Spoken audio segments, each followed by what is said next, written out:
नमस्कार, news top 9 मध्ये आपल्या सगळ्यांचं स्वागत. मी निखिला. सुरुवातीलाच आपण पाहूयात आजच्या मोठ्या राजकीय बातम्या.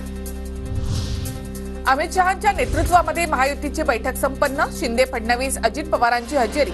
मित्रपक्षांना सन्मानजनक जागा देणार. मुंबई एअरपोर्टवरच्या बैठकीत अमित शहांचा शब्द. विधानसभेला सन्मानपूर्वक जागा वाटप होईल, यासाठी अमित शहा योग्य लक्ष घालतील. सुनील तटकरे यांच्याकडून विश्वास व्यक्त. मुंबई दौऱ्याच्या वेळी केंद्रीय गृहमंत्री अमित शहांचा बैठकांचा सिलसिला. जागा वाटपावर चर्चा झाल्याची माहिती. शहांनी शिंदे, फडणवीसांच्या घरी गणपतीचंही घेतलं दर्शन. महायुतीमधील धुसफूस चव्हाट्यावर नको. जिंकण्याची क्षमता असलेले उमेदवार निश्चित करा.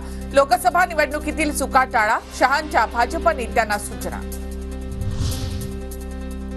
राज्यामध्ये 125 जागा जिंकण्याचा भाजपचा संकल्प. जवळपास 50 जागांवर भाजपला विजयाची खात्री. उर्वरित 75 जागा जिंकण्याची जबाबदारी प्रमुख नेत्यांवर. सूत्रांची माहिती. अमित शहा आणि फडणवीसांमध्ये दुरावा. जयंत पाटलांचा दावा. तर महाराष्ट्रात मनासारखं काम करता येत नसल्यामुळे फडणवीसांची पंचायत. जयंत पाटलांचा टोला. बॉम्बे नाही तर मुंबई नाव असावं, यासाठी आंदोलन झालं. मुंबई नावासाठी झालेल्या आंदोलनामध्ये मी देखील होतो. अमित शहांचं वक्तव्य. लालबागचा राजाही आम्ही निर्माण केला. शहा बोलतील. गुजराती व्यापार मंडळासाठी सर्व सुरू. बॉम्बेचं नाव मुंबई करण्यात माझा हात असल्याच्या शहांच्या वक्तव्यानंतर संजय राऊतांची टीका. गुजराती व्यापारी मंडळाच्या फायद्यासाठी शिवसेना फोडली.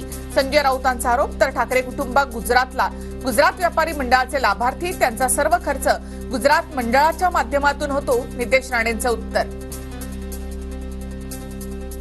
गुजरात व्यापारी मंडळाचे 4 प्रमुख लाभार्थी आहेत.